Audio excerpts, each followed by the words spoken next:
룻기서 오늘은 1장 1절부터 18절까지 나오미의 신앙, 룻의 신앙에 대해서 여러분과 함께 하나님 말씀을 나누도록 하겠습니다. 하나님께서는요, 항상 그 남은 사람을 통해서 생명의 씨앗을 주시는 분이십니다. 우리는 자꾸 죽은 것에 관심하지만 성경은 나오미의 남편 엘리멜렉이 죽고 나오미와 그 두 아들이 남았으며 남은 것에 관심을 가지라고 합니다. 그 여인은 두 아들과 남편 뒤에 남았더라, 그렇게 말씀을 하고 있습니다. 죽고라는 말에 초점을 두지 말고 남았다라는 말에 초점을 두고 인생 스토리를 이해해 간다면 삶의 의미가, 여러분의 삶의 의미도 달라질 것입니다. 남은 두 며느리 중 한 사람, 그러니까 하나님은 계속 남은 것들을 통해 역사하시지요. 두 아들이 죽은 후에 남은 나오미는 그의 삶을 역전시키는 룻이라는 신앙인 자부를 얻게 됩니다. 이 룻은 다윗의 조상, 예수 그리스도의 조상이 되었지요. 하나님은 언제나 잃어버린 것보다는 아직도 남아있는 것을 통하여 역사하신다라는 사실입니다. 하나님이 모세를 만났을 때 모세에게 모세야, 모세야, 네 손에 있는 것이 무엇이냐라고 모세의 손에 남아있는 것을 물으셨습니다. 여러분, 그때 모세가 어떤 상황이었습니까? 애굽의 바로의 왕자였습니다. 그가 자기 동족이 핍박당하는 것을 보고 애굽 사람을 죽여서 모래에 묻어버리고 도망치는 신세가 되었습니다. 이제 모세에게 남아있는 것이 무엇이 있었겠습니까? 아무것도 없었습니다. 그래서 하나님은 모세에게 묻습니다. 모세야, 모세야, 네 손에 남아있는 것이 무엇이냐라고 물었습니다. 엘리야도요, 사르밧 가부에게 내 손에 있는 떡 한 조각, 남아있는 그 마지막 남아있는 떡 한 조각을 가져오라, 그렇게 명령했습니다. 하나님은요, 남아있는 것을 보시게 하시는 하나님입니다. 믿으십니까? 그래서 남아있는 것을 우리에게 보여주셔서 슬픔을 기쁘게 되시게 하시는 하나님입니다. 문이 닫히면요, 또 다른 문이 열리게 되어 있습니다. 인생은 매우 신비롭습니다. 인생의 신비는 고난의 신비라고 저는 생각합니다. 고난 때문에 더 잘된 사람들이 많습니다. 룻기 전체에 흐르는 하나님의 축복은요, 인생을 역전시키는 은혜입니다. 처음 룻기 1장 1절에서 5절을 읽으면 잃어버린 이야기로 가득 찬 느낌입니다. 그런데 같은 본문을 한 번, 두 번 더 읽어가면 잃어버린 이야기가 아니라 남아있는 것들, 앞으로 축복받은 것들에 관한 이야기임을 우리는 잘 알 수가 있습니다. 우리 인생의 여정에는 고난이 연속됩니다. 여러분, 기도하실 때 내 인생에 고난이 없게 해주세요 라고 기도하는 것보다 나에게 고난이 올 때 그 고난을 잘 이기고 극복할 수 있게 해주세요 라고 기도하는 것이 훨씬 좋습니다. 여러분, 지금은 이제 홍수 시기인데 이 비가 많이 오고 나서 태풍이 오지 않습니까? 1년 4계절 동안 태풍이 안 불면 어떻게 될까요? 여러분, 태풍은요, 거대한 대기의 기류들을 옮기는 그러한 역할을 하기 때문에 태풍도 해를 주기도 하지만 태풍의 순기능도 엄청나게 많다라는 겁니다. 해류도 바꾸고요, 기류도 바꾸는 것이 태풍이라는 것을 여러분 알아야 됩니다.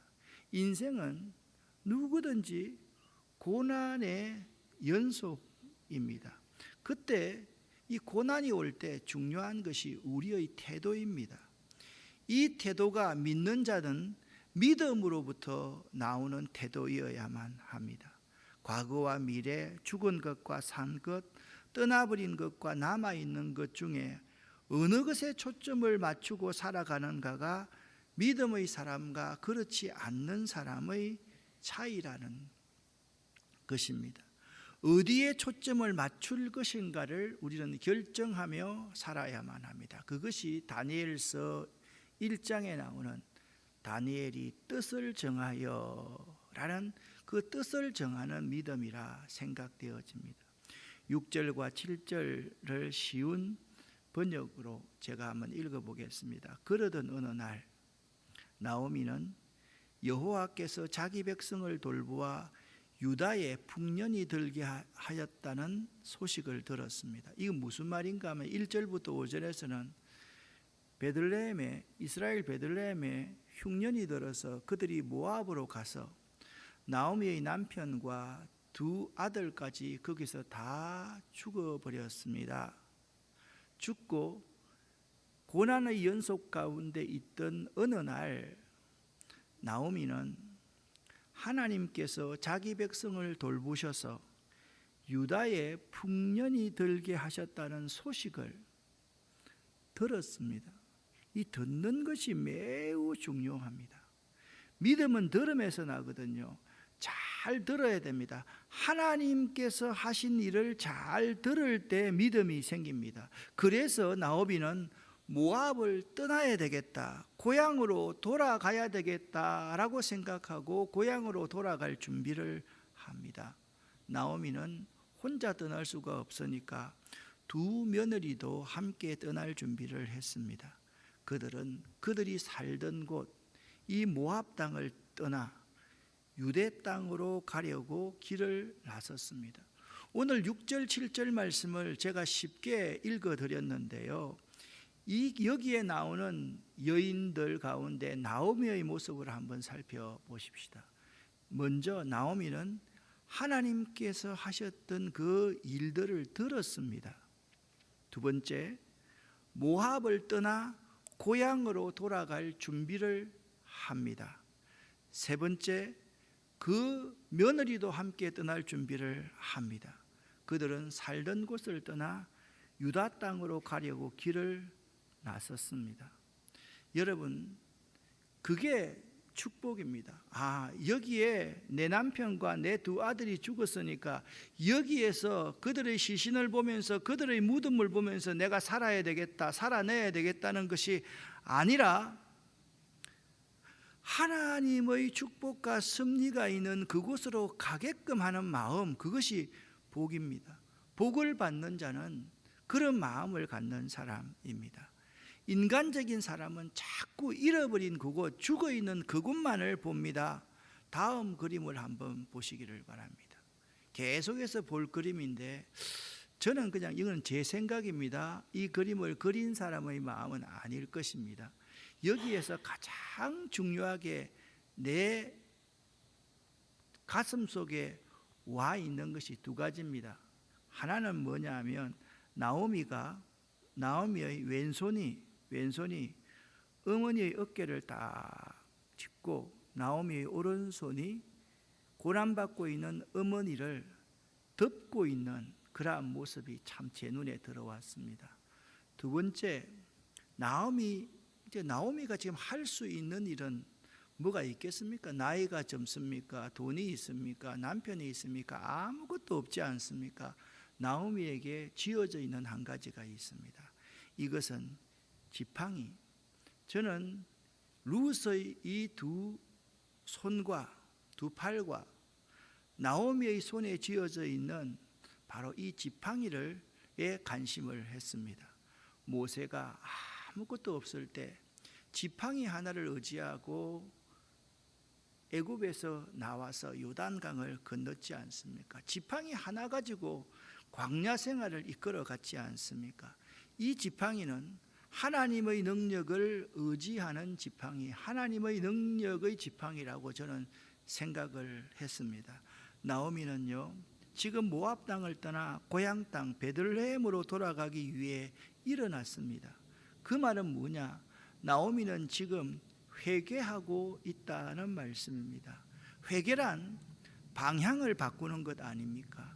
우리가 인생을 역전시켜 승리하기 위해서는 인생의 궤도를 반드시 수정하지 않으면 결코 승리할 수 없다는 사실을 깨달아 알아야만 합니다. 나오미는요, 이 본문을 찬찬하게 살펴보면 믿음의 여인이었습니다. 여러분, 엘리멜렉보다 나오미가 훨씬 더 믿음 있는 여인이었음을 알 수가 있습니다. 나오미의 믿음은요, 저는 생각할 때 네 가지라고 생각합니다. 처음에는 뭐냐 하면 잘 듣는 것이었습니다. 그러니까 나오미의 관심은요, 모압 땅에 있었던 것이 아니라 베들레헴에 하나님이 어떻게 일하시는가에 대해서 잘 들을 수 있는 것이 나오미의 믿음이었다. 여러분, 그냥 세상에 나가서 이 세상 속에 살다 보면요, 하나님의 하시는 일에 대해서 들을 수 있는 귀가 사람들은 없습니다. 믿음은 뭐냐 하면 하나님께서 하시는 일을 잘 듣는 귀 가진 사람이 믿음이 있는 사람입니다. 두 번째, 나오미의 믿음은요, 돌아갈 결심을 하는 것입니다. 그냥 돌아갈 결심하면 되지. 여러분 생각해 보십시오. 여러분이나 제가 내 사랑하는 자녀를 이곳에서 잃었다 그러면 이곳을 떠나서 다른 곳으로 갈 수 있는 그러한 마음을 쉽게 가질 것 같습니까? 아닙니다, 여러분. 매우 어려운 일입니다. 결단하는 믿음이 나오미에게 있었습니다. 돌아가자. 베들레헴으로 돌아가자. 하나님께서 은혜를 베푸셔서 다시 베들레헴 그곳에 복을 내리셨다는데 그것으로 돌아가자 라는 결단하는 믿음이 나오미에게 있었습니다. 세 번째, 나오미의 믿음은요, 돌아갈 결심을 실행하는 것입니다. 어떤 사람은요, 간다 하고 애 셋 놓고 못 가는 사람이 있습니다. 자, 떠나겠습니다 하고 부인이 붙잡으니까 오늘 하룻밤만 자고 애 생기니까 낳고 나면 가지. 애 하나 있을 때 가겠다라고 했는데 또 둘이 생기고 셋이 생기고 아이고 이제 못 가겠다라는 사람이 참 많습니다. 이 결심을 실행에 옮기는 것이 아주 중요한 믿음입니다. 믿음은요, 행함이 없으면, 삶이 없으면 그건 믿음이 아닙니다. 자기 생각일 뿐입니다. 마지막으로 오늘 본문 뒤에 나오지만 나오미는요, 여호와의 이름으로 자부들을 축복합니다. 그러니까 나오미는요, 네 가지 중요한 믿음을 가지고 있었습니다. 들을 수 있는 믿음, 그리고 떠나기를 결심하고 결단하는 믿음, 그것을 실행하는 믿음, 하나님의 이름으로 축복하는 믿음이 있었던 것입니다. 6절과 7절 말씀을 보십시오. 여호와께서 자기 백성을 돌보아 유다에 풍년이 들게 하셨다는 소식을 나오미가 들었습니다. 그러던 어느 날은 뭐라 그랬습니까? 고난에 찌들려 가지고 다 모든 것을 잃고 살아가는 그 어느 날에도 나오미의 관심은 오직 베들레헴에 있었다, 하나님께 있었음을 알 수가 있습니다. 준비하고 길을 나섰습니다. 우리의 인생이 끝나는 지점이 또한 새로운 출발 지점이 될 수 있습니다. 실패한 곳이 성공의 시발점이 될 수도 있습니다. 우리 인생의 이런 곳이 새로운 것을 얻게 되는 장소가 될 수가 있습니다.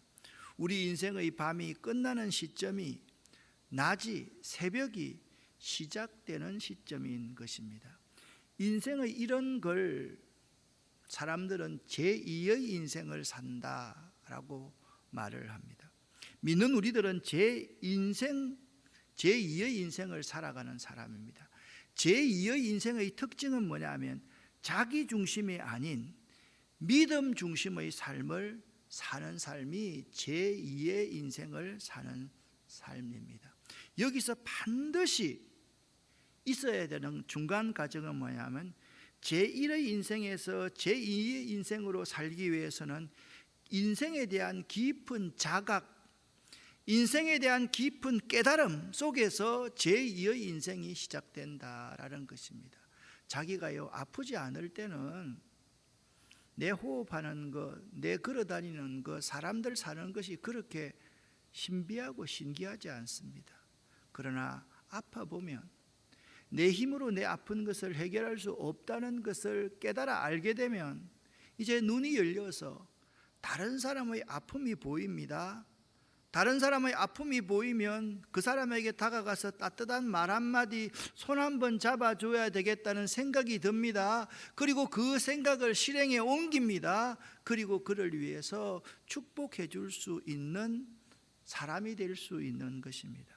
아무리 지금 내가 실패한 인생이라 할지라도 나에게 그 실패를 통한 자각과 깨달음이 있다면 그는 축복받은 사람입니다. 할렐루야. 여러분과 저의 인생이 아무리 실패한 인생이라 할지라도 그 실패한 인생을 통해서 깨달음이 있고 내 스스로에 대해서 다시 한번 생각해 볼 수 있는 기회가 있다라고 한다면 그 사람은 축복받은 사람인 것입니다. 신앙은요 한순간에 끝나는 것이 아닙니다. 긴 여정을 통해서 저절로 얻어지는 것이 신앙이 아닙니다. 신앙은요 긴 여정을 통해서 어느 순간 깨달음 속에서 시작되는 것이 믿음입니다. 야곱의 인생을 한번 보십시오. 어머니의 치마 속에서 얼마나 이쁨을 받고 자랐습니까? 야곱이 외삼촌 라반의 집으로 혼자 떠나게 됩니다. 야곱이 야복이라는 강가 그 돌아오는 그게 아니고 갈 때 그가 광야로 지나가게 됩니다. 그 광야에 아무도 없는 그곳에서 하나님을 경험하게 됩니다. 그때 야곱이 뭐라고 말합니까? 하나님이 이곳에도 계시는구나 라고 그렇게 고백하는 것을 볼 수가 있습니다. 믿음이라는 것은요 긴 과정을 통해서 깨달음을 얻는 것, 그 깨달음을 통해서 새로운 인생을 살아가는 것이 믿음인 것입니다. 모압에서 산산조각이 난 인생을 살고 있던 나오미에게 고향에서 들려오는 소식은 하나님께서 자기 민족을 축복해 주셔서 많은 양식을 주셨다라는 소식이었습니다. 나오미는 고향 소식을 듣고 하나님의 은혜를 깨닫게 됩니다. 탕자가요 돼지우리 옆에서 깨달음을 가졌습니다. 어떤 깨달음입니까? 이게 난 탕자의 축복이라고 생각해요. 내 아버지의 집에는 양식이 풍족한 품꾼이 얼마나 많은고 나는 여기서 줄여 죽는구나 하는 깨달음이었습니다. 그래, 내 아버지의 집에 그때가 참 좋았는데 내가 왜 그것을 만족하지 못하고 이렇게 아버지를 떠났다는 말이냐. 그 깨달음이 탕자가 다시 아버지의 품에 안길 수 있는 가장 중요한 하나의 분기점이었습니다. 나오미도요 모압 땅에서 고향을 생각했을 때 하나님의 은혜가 그 땅을 떠나지 않았다는 사실을 깨달은 겁니다.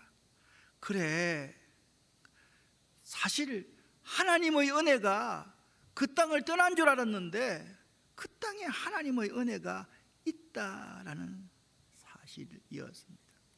그래서 나오미는 과거에 하나님이 택하신 저 베들레헴의 흉년을 들게 하신 것은 하나님이 택하신 백성을 버려버린 것과 저주하신 것도 아니라는 사실을 깨닫게 된 것입니다. 내가 베들레헴을 떠나서 여기에 지지리도 못 살고 이제는 내 며느리가 무언가를 하지 못하면 우리 며느리와 나는 몸을 팔고 종으로 살 수밖에 없는 그러한 비참한 신세에 그 모압 땅 이방 사람들에게 말 그런 짓을 당하면서 살 수밖에 없는 지경에 이르게 되었습니다. 그래서 나오미는요, 모아미가 아니고 나오미입니다. 사람을 의지하지 않기로 작정합니다. 지금 나오미에게 가장 중요한 게 뭡니까? 자부 두 사람 아니겠습니까? 그런데 그 자부들에게 이렇게 말합니다.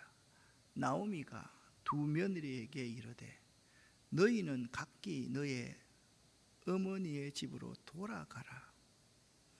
나오미가 이르되 11절입니다. 내 딸들아 돌아가라. 12절입니다. 내 딸들아 돌아가라.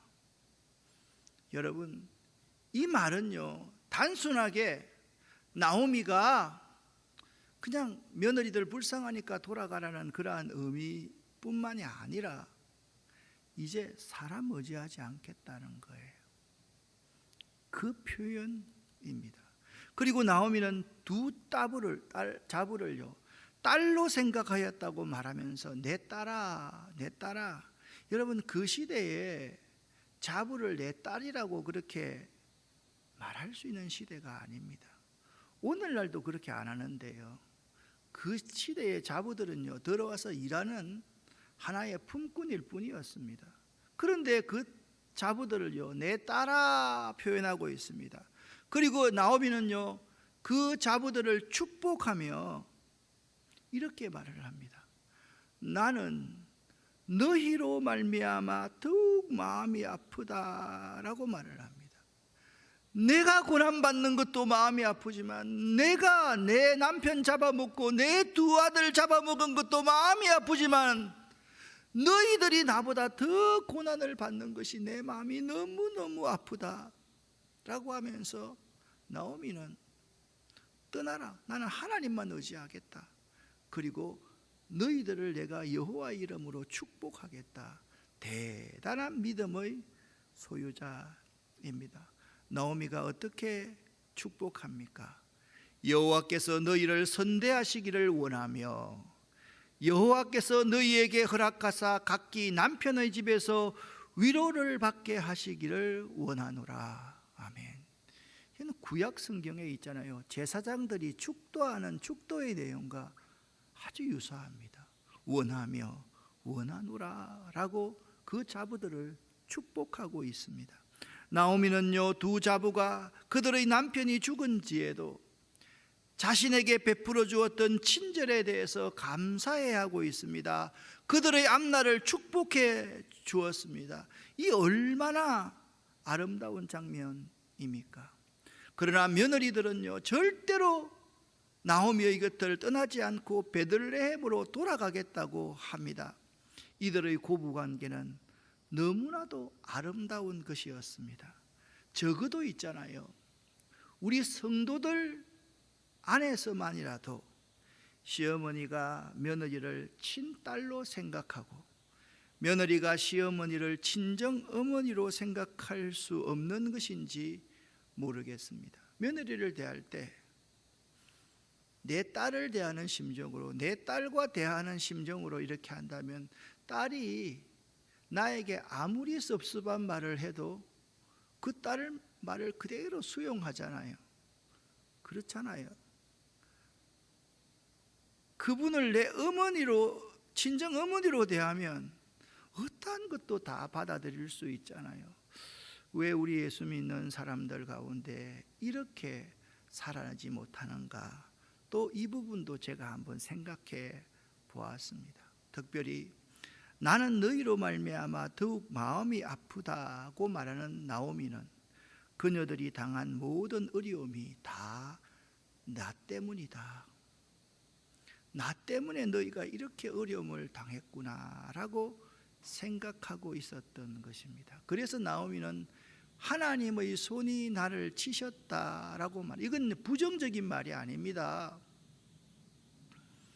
제가 말씀드렸잖아요. 요나가 풍랑을 만나가지고 배에서 모든 사람이 다 죽게 되었을 때 이 풍랑은 나 때문입니다, 나를 바다로 저 풍랑 속에 던지십시오. 그러면 풍랑이 멎을 겁니다. 이 신앙의 인격이 도야된 사람이 아니면요, 나 때문입니다 라고 말을 할 수가 없습니다. 여러분, 설교 시간에 이런 말을 하기가 참 죄송하지만 옛날에 우리 시어머니들 이런 분들은 자기 아들이 죽으면 전현이 들어와서 우리 아들 잡아먹었다, 이딴 소리들을 많이 했습니다. 그런데요, 그딴 소리를 하는 사람이 누군지 압니까? 예수 믿는 권사들입니다. 참 슬픈 일이지 않습니까? 너희가 나 때문에 참 고생이 많다. 돈 없는 집에 시집 와서 참 고생이 많구나 며느라. 미안하다. 내가 돈이 많이 없어서 많이 못 도와주니까 참 미안하구나. 정말 이 나오미의 모습을 가만히 보면요, 고난당한 한 가정의 가장으로서 자신들을 향한 하나님의 헤세드, 하나님의 사랑과 은혜와 용서가 어떻게 나타나는가에 대하여 잘 이해하고 있었던 신앙인이었습니다. 어떻게 하나님의 은혜와 사랑이 없이, 헤세드가 없이 우리 가정이 하나님의 백성이라고 할 수 있겠습니까? 우리 가정에 하나님이 주시는 무한한 은혜와 무한하신 사랑, 조건 없는 은혜와 조건 없는 사랑, 그것이 없다라고 하면 이 가정이 과연 그분이 주인인 가정이라 말할 수 있느냐라는 말씀입니다. 저는 이 시대의 가정이 하나님의 헤세드를 회복할 수 있는 가정이 될 수 있었으면 참 좋겠다라고 생각했습니다. 이 헤세드는요, 은혜와 사랑을 포함한 것보다 훨씬 더 큰 개념임을 알아야만 합니다. 나오미에게서 배울 수 있는 또 한 가지는요, 나오미는요, 신앙의 정체성을 잃어버리지 않는 신앙의 인격자였다라는 것입니다. 하나님을 믿는 사람이 세상을 살아가다 보면 고난을 당하게 됩니다. 그런데 고난을 당할 때 그 진짜가 드러나는 거예요. 여러분, 교회도 마찬가지입니다. 평소에 뭐 간 내주고 썰게 내주겠다고 하는 그런 사람들이 많지요. 그런데 있잖아요, 어려움을 탁 당해놓고 보면, 제가 뭐 84년부터 목회를 했으니까 산전수전 공중전 다 겪었지 않겠습니까? 참 지금 생각해 보면 수없는 일들을 겪었습니다. 사람들이 겪지 말아야 할 일 너무나도 많이 겪었습니다. 그때 주변에 있는 사람들이 저분이 정말 진실된 신앙인인가 아닌가를 판단해 볼 수 있는 느낌이 올 때가 있습니다. 그런 고난과 역경 가운데서 흔들림이 없이 바른 결정을 하고 살아갈 수 있느냐 없는가, 그것이 그가 신앙의 정체성을 잃어버리지 않는 삶을 사는 사람입니다. 나오미는 그랬습니다. 세상에 어떤 고난과 역경이 있다 할지라도 오늘날, 여러분, 오늘날 남편 죽은 것처럼 생각하면 안 됩니다. 죄송한 말씀이죠. 오늘날 남편 죽으면 죽은 놈 갚다라고 생각하고 보험금 얼마 나오지 라고 생각할 수 있는 사람도 있을 거예요. 그래, 한번 죽는 거니까 뭐 죽을 수도 있어, 오늘 운이 나쁘면 죽을 수도 있겠지, 그렇게 생각할 수 있을 거예요. 그 시대에 남편이 죽었다는 것은 여인들에게는 모든 것을 다 잃어버린 것과 마찬가지입니다. 왜냐하면 여인들은 하나의 인격적인 존재가 아니었기 때문이었습니다. 그런데 그런 상황에도 자신의 믿음의 정체성, 신앙의 정체성을 잃어버리지 않고 굳굳하게 나아갈 수 있었던 건, 이건 참으로 대단한 것입니다. 이제 이방인 여인 룻의 경건함에 대해서 생각해 보아야만 하겠습니다.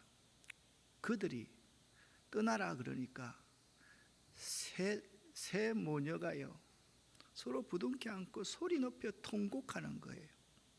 그런데 큰 며느리 오르바는 그의 시어머니에게 입을 맞추되, 입을 맞추는 것은 헤어지겠다라는 말이거든요. 룻은 여기 참 재미있는 단어가 나옵니다. 붙쫓았더라라는 단어가 나옵니다. 여기 붙쫓았다라는 이 단어를요, 쉬운 성경에서 찾아보니까 매달렸다라고 번역해 놓고 있고, 공동 번역에는 시어머니를 떠나려 하지 않았다라고 번역해 놓고 있고요, 현대인의 성경에서는 계속 떠나지 않았다. 새 번역에 보니까 가장 잘 번역하고 있는데, 더 달라붙었다. 떠나라고 하니까 오르반은 입을 맞추고 떠났는데, 룻은 어머니가 떠나라고 하면 떠나라 할수록 더 달라붙었다, 그렇게 말씀하고 있습니다. 여기 드바크라는 붙쫓자라는 히브리어 단어는 굳게 결합하다, 붙들고 늘어지다라는 의미가 있습니다. 그러니까 어머니가 떠나라고 하니까 더욱더 본드가 서로 붙는 것처럼 그냥 굳게 결합되고, 아무리 나를 끌어낸다 할지라도 나는 결코 떠나지 않겠습니다, 어머니를 붙들고 늘어지는 그런 마음이 붙쫓았다라는 단어의 의미인 것입니다.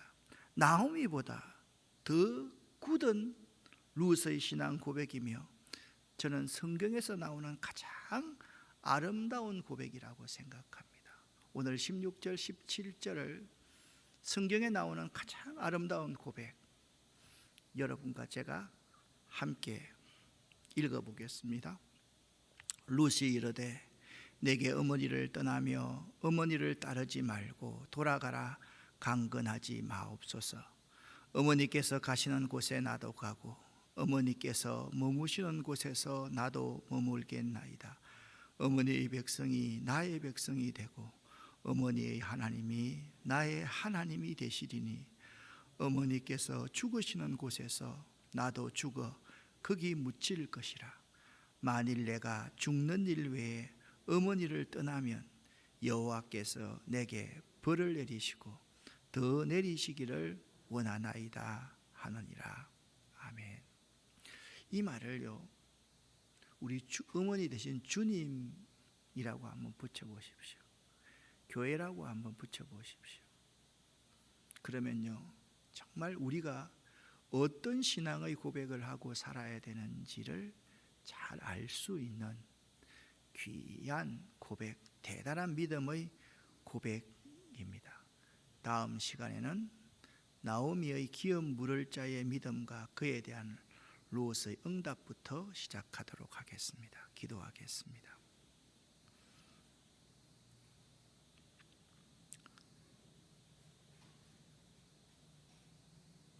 살아계신 하나님 아버지, 우리들은 어려움을 당할 때마다 신앙의 정체성을 잃어버리고 자충우돌할 때가 참으로 많이 있습니다. 그럴 때마다 이 나오미처럼 룻처럼 뜻을 정하여 정로로 행할 수 있는 저희들 되기를 원합니다. 하나님, 우리들과 함께하여 주시옵소서. 오늘 주시는 하나님의 말씀을 우리 가슴 깊이, 우리 신비에 새길 수 있도록 도와주시고, 그리고 이 말씀대로 행할 수 있게 도와주시고, 이 말씀을 증거할 수 있는 저희가 될 수 있도록 도와주시옵소서.